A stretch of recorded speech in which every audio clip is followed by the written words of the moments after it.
All right, good morning, Nighthawk. So here are two projects for the Ceramics 1 class. I demoed the pinch pot / jewelry box and also the skull rattle. So you can hear the balls of clay are making noise now. At this stage, these two pieces are considered bone dry greenware. Okay, one of your terms you guys should start to get to know. Bone dry, meaning that all the ambient moisture from the clay has dried out, and when you touch it, it is no longer cold to the touch. It's at ambient room temperature. At this stage, bone dry greenware is probably the most fragile state clay can be in, meaning that it's very easy to crack and break it. So you want to be extremely careful. Now on the demonstration for the rattle, I put my name on it, right? And I made a hole. It might be a good idea to make sure that that hole is not sealed up. That's important, so when this is fired, it won't blow up.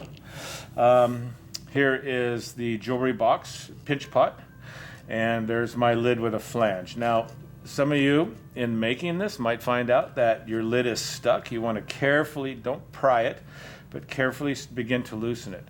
I can, if it fits unevenly, I can just gently rotate this. And what I'm doing is I'm sanding the lid and the container itself to make a more uniform fit. Okay? So what I end up with is a bunch of clay dust, okay? Shake that out into the trash. It's really important not to breathe this stuff in. Clay is not hazardous to the health until it is in the dry state. And clay dust can affect your breathing, people with asthma, and it's just not a good idea to stir a bunch of dust around. So put that off to the side. I never signed this one, so I want to show you the difference in signing the name. I'll try to just put my initials. And you see how the clay is chipping when I sign, and the line is kind of scraggly. So a different line quality from wet to dry. So at this stage, again, you don't want to incorporate that into the air or even sweep it onto your floor. Get a wet rag and pick it up this way, and you can wash it at the sink or in a bucket of water, okay? So while we're here, so this is bone dry greenware. A couple of other things I want you to be aware of is if clay is too thick, it has a tendency to crack, break, and it can blow up if you have air traps. So I'm going to do a quick demonstration. I'm going to make a baby seal, a little animal, and I'm going to show you how to hollow it. Okay, so this is for the body of the seal, and this is going to be for one of the flippers. This will be another flipper. So when I do this, I compare balls of clay, kind of like I did the rose, but instead of making them descending in size, I want them of similar volume. Okay, that's pretty close. I'll put those off to the side. Okay, so I'm going to make a seal.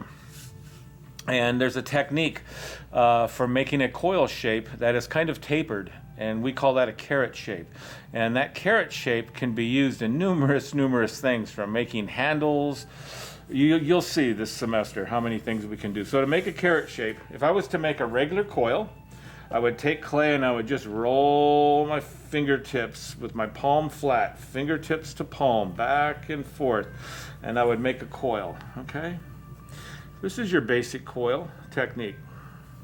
We would make sure we want to close those ends off. We don't want folding. And then by the time it gets larger, we can use both hands. So this is basic coil rolling, okay? And that's another term in your definition you'll need to know. So that's a basic coil. To make a carrot shape coil, instead of having our hand flat, we have it at a taper, okay? So my pinky is touching the table and my thumb is in the air. So I'm just gonna start here, and I'm gonna begin to start to make this taper, okay? So there's a carrot shape. That's a fat carrot, okay? I'm gonna make this into a seal, believe it or not. So there's one, all right? Now I'm going to turn this around, and there's one carrot this way. Okay, now I'm going to turn around and make a shorter carrot on this end. Okay, Now all I'm trying to do is get the body shape of this seal. You might already see it already. So I'm going to continue to work with this a little bit. I'm going to sculpt me a head. Okay. And this seal shape is very similar, the head structure, to almost a dog. If you were to see a skull of a seal and the skull of a dog, they look really similar. And the sea lion's skull is really big. Of course, sea lions eat seals, different kinds of seals. So there's my basic seal. So I'm going to do this. I'm going to put some eyes on this right now. Look at this technique here. I'm going to get close and show you. So kind of like a dog, has a slight forehead. So I'm going to go like this with my chisel point, and I'm going to just gently rock and make two eyes. Okay, we could do that and be fine with it, but to make it more realistic, I'm going to take this chisel point and lay it almost parallel with the surface, and I'm going to push up. And when I do, I actually create little eyelids. Can you see that? Then I'm going to come in with the pencil point, and I'm gently, and see how I support with my fingers so I can have control. I'm just going to come in that corner and round that edge of the eye and that edge of the eye. And these are still cartoonistic eyes. The larger you get, you can do more detail, but you'll understand. So two eyes, and again, like a dog, right? You have the seal has a nose, okay, and then it has a bifurcated lip, and you could even put some whiskers in there. I've had students do animals and make holes, and when they're done, get a fishing line and glue it in for whiskers. Now, here's my basic seal. But look at it. I need to make flippers. Look at this technique. I'm just going to go like this, and I'm going to flatten it. Okay. And I'm going to use this chisel point, and I'm going to cut. All right. And again, this is more cartoonistic, and to capture the gesture of the seal.